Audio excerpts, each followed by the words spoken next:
Mungkin saudara-saudara di Malaysia bisa ngasih jawaban ke saya, tulis di kolom komen ya. Kenapa sih tidak banyak pemain lokal Malaysia yang memutuskan abroad, memutuskan bermain di luar negeri, di luar negara? Apakah karena bayaran di Malaysia itu besar atau gimana, saudara-saudara? Beda ini dengan pemain dari Filipina, pemain dari Indonesia, pemain dari Thailand yang banyak merantau, banyak keluar, walaupun di luar itu juga bukan klub-klub yang besar. Halo saudara-saudara, jumpa lagi dengan komentator gadungan di sini. Dengan komentator yang gadungan. Seperti biasa, saudara-saudara, kalau kita sudah bertemu, pasti akan ada yang kita bicarakan. Baik yang bermanfaat maupun yang tidak bermanfaat. Baik yang bercanda maupun yang tidak bercanda. Baik yang serius maupun yang sangat tidak serius. Bebas, saudara-saudara, bebas, bebas, bebas. Yang penting sopan. Dan hari ini saudara-saudara, kita akan membahas FIFA Matchday. Kita akan membahas dua tim nasional sekaligus. Dua tim nasional bertetangga dan serumpun.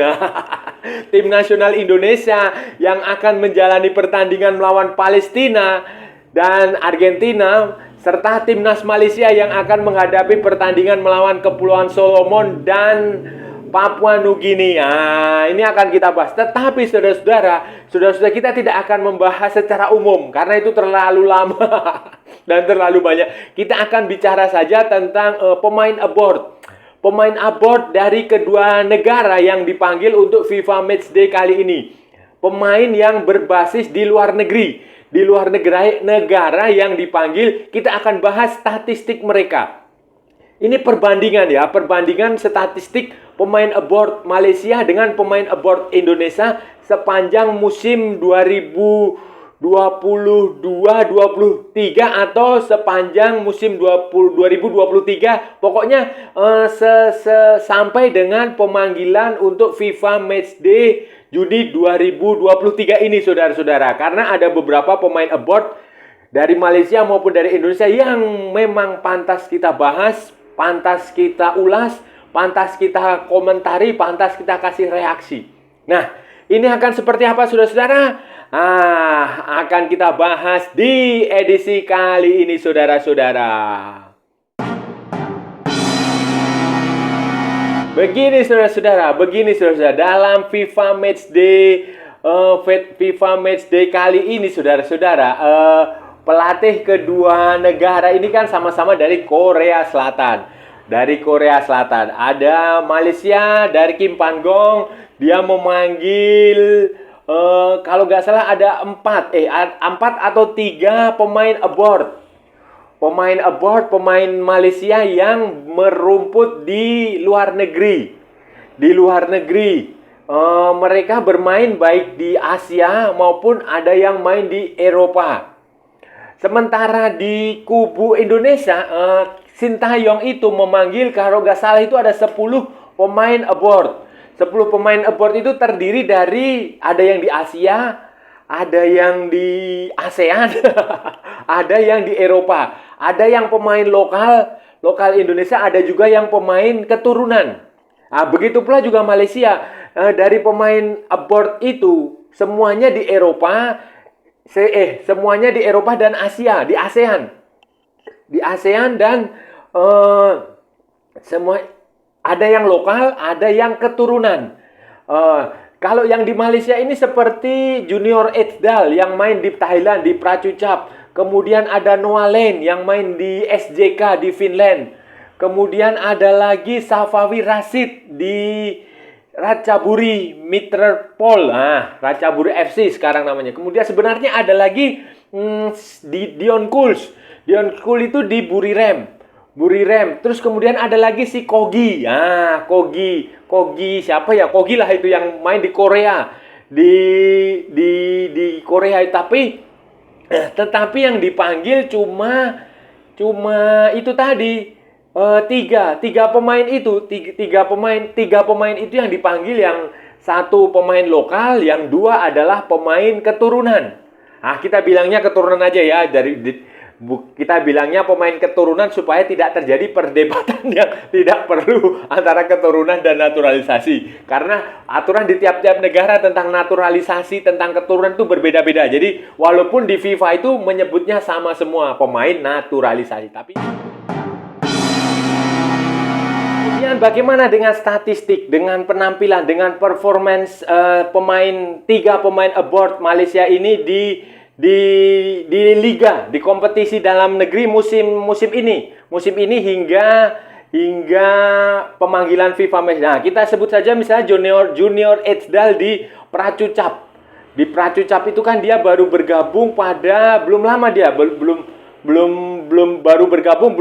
di Pracucap itu. Dan kompetisi di Thailand sudah selesai, dan Junior Edsdal ini menyelesaikan kompetisi itu dengan 3 pertandingan Thai League One. Sementara 1 di Thai League Cup. Dengan jumlah menit bermain yang kalau ditotal dari 4 pertandingan itu dia hanya bermain 37 menit. Sangat jauh dari apa yang dia tampilkan bersama tim nasional Malaysia maupun maupun di klubnya sebelumnya yang dipinjaman. Kemudian kita bicara Safawi Rashid. Safawi Rashid ini di Ratchaburi Mitterpol. Sekarang namanya Ratchaburi FC. Ini dia di Thai League One, dia bermain 13 kali dengan mencetak 1 gol. Dengan mencetak 1 gol itu, kalau nggak salah 1 golnya itu dia hasilkan melawan Chonburi. Waktu 19 Maret 2023 di pertandingan ke-9 dia di Thai League One bersama klubnya itu Ratchaburi, dan dia mencetak 1 gol waktu menang 2-1 lawan Chonburi. Ratchaburi ini klubnya yang sama dengan Jonathan Kemde. Mungkin Safawi ini bersahabat dengan Jonathan Kemde. Kemudian yang satu lagi adalah Noah Lane. Noah Lane main di Finland. Di Finlandia, dia pemain keturunan Malaysia dan baru saja mendapatkan panggilan pada edisi Maret 2023 waktu lawan Hong Kong dan Turkmenistan kalau nggak salah 2 pertandingan. Dan sejauh ini dia bermain untuk SJK Seinäjoki di Finland, di liganya namanya Veikkaus Liga. Dan musim ini dia baru bermain 11 pertandingan. 11 pertandingan dengan menit bermainnya adalah 302 dan ya dia mainnya sangat paling satu pertandingan 12 menit, 27 menit. Yang paling lama itu hanya 66 menit. Itu waktu melawan FC Lahti tanggal 22 bulan 4 tahun 2023. Itu di kompetisi di kompetisi Finland. Sebenarnya ada juga si Kogi yang di Korea, tetapi dia juga baru main 1 kali di Piala FA Korea. Kemudian Dion Kuls. Kalau Dion Kuls ini sebenarnya lebih keren lagi saudara-saudara, karena Buriram itu baru saja mempertahankan gelar juara Thai League One, dan itu menjadi gelar pertama Dion Kuls di Thailand. Sebelumnya juga musim ini juga treble. Jadi Buriram itu treble dia menjuarai Piala Liga dan Piala FA. Dan Dion Kuls berkontribusi pada 14 pertandingan Buriram di Thai League One. Jika ditotal dia main 20 pertandingan. 20 pertandingan itu karena 4 pertandingan diantaranya di event di Piala FA sama di Piala Liga kalau nggak salah. Itu atau di Liga Champion ya, pokoknya di ajang lain. Tetapi faktanya seperti itu. Tapi dia nggak tahu ya apakah dia tidak dipanggil atau dia terlambat, atau konon katanya dia sedang pernikahan ya. Nah, ini saya nggak tahu apakah dia akan datang menyusul atau tidak, tapi di statistik pemain abroad Malaysia. Nah, bagaimana dengan Indonesia? Indonesia ini ada pemain abroad yang bermain di luar negeri ini. Kita sebut saja Asnawi Mangko Alam main di Jeonnam Dragons di Korea Selatan. Kemudian Elkan Bagot main di Ipswich Town yang musim lalu dipinjamkan ke Gillingham, dan Gillingham dan Cheltenham Town. Kemudian ada Pratama Arhan yang main di Tokyo Verdy. Kemudian ada Jordi Amat main di Johor Darul Taksim. Kemudian ada Sandy Walsh main di KV Mechelen. Kemudian ada Saint Patinama main di Viking FC, Viking FK di Norwegia. Kemudian ada Marcelino Ferdinand main di Deinze di Belgia. Kemudian ada Sadil Ramdhani main di Sabah FC. Kemudian ada Rafael Struijk main di ADO Den Haag. Kemudian ada Ivar Jenner di Jong Utrecht. Jadi total ada 10 pemain Indonesia yang dipanggil untuk FIFA Matchday kali ini yang bermain di luar negeri yang abroad. Semua itu terdiri dari pemain lokal maupun pemain keturunan. Pemain lokalnya seperti Asnawi, Pratama, Sadil, Marcelino ada 4. Sementara 6 diantaranya adalah pemain keturunan Indonesia. Nah, ini yang membedakan pemain keturunan Indonesia dengan pemain keturunan Malaysia adalah pemain keturunan Indonesia itu sengaja dibiarkan bermain di luar negeri, di Eropa sana. Sementara pemain keturunan Malaysia itu kebanyakan bermain di Liga Super Malaysia. Ini yang membedakan antara kebijakan ya entah itu kebetulan atau tidak, itu faktanya seperti itu, bahwa banyak pemain keturunan Indonesia di luar negeri, sementara pemain keturunan Malaysia ada di liga dalam negeri. Bagaimana dengan statistiknya, saudara-saudara? Dengan performance, dengan penampilannya, dengan aksinya, dengan hasilnya. Kita mulai dari Asnawi. Asnawi ini di Jongnam ini sekarang kompetisi K-League 2 ini sudah 16 pertandingan. 16 pertandingan dan Asnawi bermain pada 9 pertandingan, diantaranya 9 pertandingan di K-League 1 dan 1 pertandingan di Piala Korea. Dia memang tidak berhasil mencetak gol, tetapi dia memberikan sejumlah assist kepada rekan-rekannya. Kemudian setelah Asnawi ada Pratama. Pratama ini agak mengecewakan karena dia baru bermain 1 kali, itu pun di Piala Kaisar Emperor Cup, dan dia menjalani debut pekan lalu dan dia menghasilkan 1 assist melalui lemparan ke dalam, gokil. Kemudian kita bicara setelah Pratama, Elkan Bagot. Elkan Bagot ini musim ini setelah main di 2 tim di 2 liga yang berbeda. Dia main dengan Gillingham di League 2 dan dengan Cheltenham Town di League 1. Dari di kasta keempat dan kasta ketiga. Waktu dia main di Gillingham, dia bermain 19 kali dengan mencetak 2 gol. Kemudian dia juga tampil di 3 Piala FA dan mencetak 1 gol. Jadi di total ada 29 pertandingan dengan 3 gol di Gillingham di League 2 musim lalu, itu di paruh pertama. Kemudian di paruh kedua dia main di Cheltenham Town. Dia hanya mendapatkan kesempatan bermain 1 kali, saudara-saudara. 1 kali dan tanpa mencetak gol. Kemudian Jordi Amat. Kita bicara Jordi Amat. Kita mulai dari belakang ya, saudara, posisi belakang. Jordi Amat ini di Johor Darul Taksim ini dia menjelma menjadi kapten saat kapten utamanya si Marlias tidak bermain. Dan hasilnya luar biasa, saudara. Dia bermain di 14 pertandingan Liga Super Malaysia yang dijalani bersama Johor Darul Taksim. Dan dia juga tampil di 2 Piala FA kalau nggak salah. Jadi totalnya adalah ada total 16 penampilan dengan 1 gol yang dihasilkan Jordi Amat di Liga Super Malaysia. Kemudian ada lagi di posisi belakang itu ada Saint Patinama. Saint Patinama di Viking FK ini musim 2023 kalau di Liga Norwegia. Jadi mirip dengan Liga Super Malaysia, mirip seperti Liga Jepang, Liga Korea. Jadi dia tahun kalender. Sejauh ini di liganya namanya Eiteserin. Si Saint Patinama ini bermain 9 kali di liga dengan mencetak 1 gol dan main 2 kali di Piala Norwegia. Jadi jika di total dia sudah bermain 11 pertandingan dengan menghasilkan 1 gol di Norwegia. Dan ini adalah musim ketiga Sein Patinama di Viking setelah sebelumnya main di Telstar di Eerste Divisie dan di Jong Utrecht di Belanda. Kemudian di posisi belakang lagi ada Sandy Walsh. Sandy Walsh ini dia main di Mechelen. Dia sempat absen beberapa pertandingan karena cedera. Tetapi walaupun dia cedera, dia masih sempat bermain 25 kali di Belgian Pro League dengan mencetak 2 gol.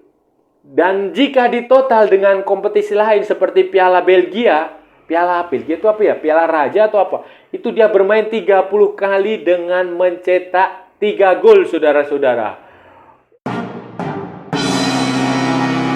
Belakang kita ke tengah dan ke depan. Nah, di sini ada Marcelino Ferdinand. Marcelino Ferdinand baru bergabung dengan Deinze itu di transfer window musim dingin 2023. Itu kemungkinan Februari atau Januari ya. Februari. Nah, begitu dia datang ya, awalnya memang tidak dimainkan lah, adaptasi wajar. Kemudian setelah beberapa lama dia di situ, dia mulai mendapatkan kepercayaan.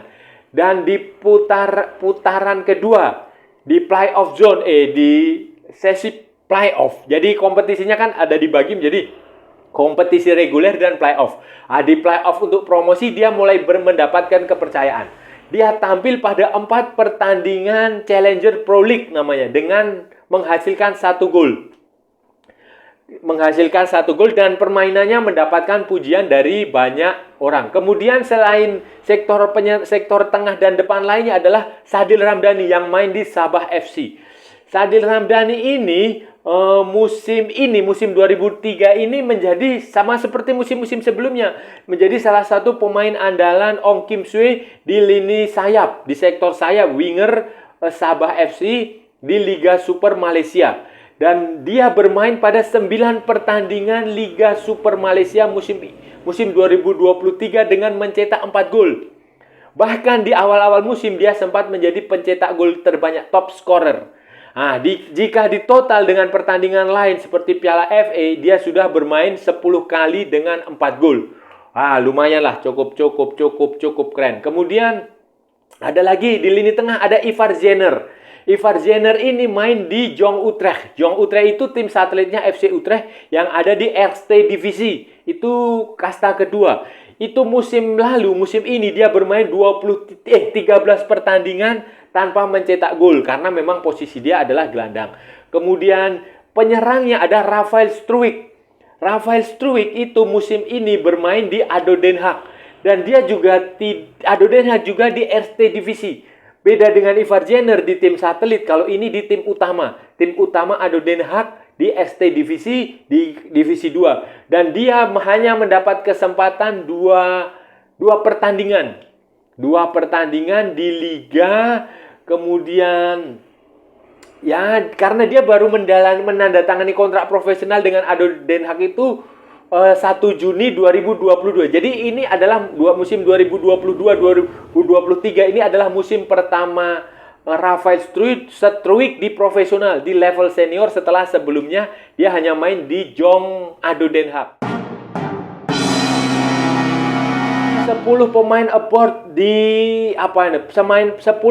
aboard di tim nasional Indonesia kali ini pada pemanggilan kali ini sejarah, saudara-saudara. Karena tidak pernah ada sebelumnya itu ada banyak pemain aboard, terlepas dari mayoritas adalah pemain keturunan, itu tidak pernah ada seperti itu. Jadi ini baru pertama kali dalam sejarah. Kenapa ini bisa terjadi? Itu pertanyaan menarik, saudara-saudara.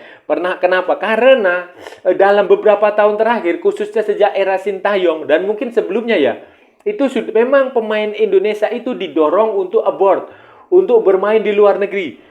Apapun klubnya, kalian bermainlah di luar negeri. Di Eropa Barat, Eropa Timur, di Liga level 1, level 2 tidak masalah. Main di luar negeri lah, di luar Indonesia. Walaupun gajinya kecil, gajinya tidak banyak, pergilah ke luar negeri. Itu memang didorong. Maka tak heran kalau waktu itu kita punya Egy Maulana Fikri yang main di Polandia. Kemudian di Slovakia, waktu itu juga Witan Sulaiman. Terus ada beberapa pemain yang mencoba peruntungannya di di mana? Kroasia seperti si Brilian Aldalma, walaupun kemudian pulang lagi. Kemudian ada si Bagus Kavi mencoba peruntungan di Yunani, di Greece. Kemudian ada si pemain Papua itu, siapa itu dulu yang main di Bosnia Herzegovina. Kemudian ada lagi, ya banyak lah, ada banyak yang mencari bahkan tidak hanya di Eropa, di Asia juga banyak yang mencoba peruntungan kayak si Nathaniel Siringo mencoba peruntungan di Kelantan di Liga Premier. Kemudian David Lally juga pernah main di Velkra atau di mana gitu di Malaysia. Kemudian kayak Ryuji Utomo juga pernah mencoba peruntungan di Thailand. Di mana ya? Di Thailand pokoknya. Yanto Basna juga pernah mencoba peruntungan di Thailand. Jadi memang sekarang ada Ronaldo Kuateh di Turki. Jadi memang ini yang membedakan dengan, saya rasa ini yang membedakan dengan pemain Malaysia yang tidak terlalu banyak abort. Mereka, saya nggak tahu ya, mungkin saja gaji di Malaysia lebih besar. Mungkin saja mereka lebih merasa nyaman. Mungkin saja ya, saya nggak tahu. Karena sebab itulah mungkin hanya ada sedikit pemain Malaysia yang abort, yang berani abort. Kayak Safawi, kayak si siapa itu?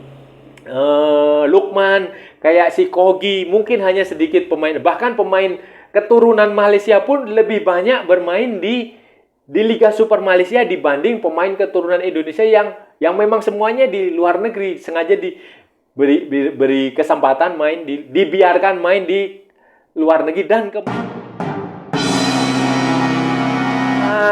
itu tadi saudara-saudara pembicaraan kita hari ini, pembahasan kita hari ini. Kita sudah bicara panjang lebar tentang pemain-pemain abort dari Malaysia dan Indonesia yang dipanggil untuk FIFA Matchday kali ini. Pemain-pemain yang berbasis di luar negeri yang pulang kampung, pulang ke rumah untuk menjalani pertandingan internasional, uji coba internasional dalam kalender FIFA. Kita sudah membeberkan statistik mereka, performa mereka bagaimana. Sekali lagi ini bukan untuk membanding-bandingkan ya. Ojo dibanding-bandingke. Bukan itu tujuannya. Bukan untuk siapa yang lebih bagus, siapa yang tidak lebih bagus, siapa yang jelek ya. Tidak seperti itu. Ini hanya untuk semacam pembagi ilmu pengetahuan saja. Kita berkongsi ilmu pengetahuan untuk sharing bahwa ini ternyata pemain Asia Tenggara itu juga ada yang bermain di luar negeri, pemain Indonesia ada yang bermain di luar negeri, di Eropa pemain Malaysia ada di luar negeri, dan mereka statistiknya seperti ini, performanya seperti ini. Itu aja, tidak ada maksud lain apa-apa. Jangan salah paham, jangan salah sangka, kita hanya santai aja saudara-saudara, santai. Yang penting sopan. Oke saudara-saudara, saya rasa udah cukup ya. Kalau ada salah-salah ya mohon maaf. Sekali lagi mohon maaf sebesar-besarnya, karena namanya juga gadungan saudara-saudara. Jadi wajar kalau salah saudara-saudara. Tapi kalau benar berarti sebuah kebenaran saudara-saudara.